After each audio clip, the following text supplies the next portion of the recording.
Бұқаралық ақпарат құралдары қызметкерлерінің күніне орай құттықтаулар легі жалғасып жатыр. Бүгін Қызылжар телеарнасының тілшілер қауымын кәсіби мерекемен Қазақстан Республикасы ұлттық банкі Солтүстік Қазақстан филиалының директоры Диас Мэлс құттықтады.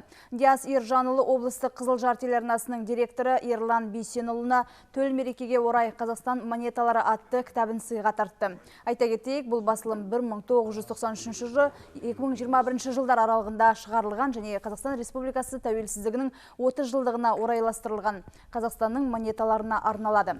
Онда айналыстағы коллекциялық және инвестициялық монеталардың бейнесі мен техникалық сипаттамасы ұсынылған.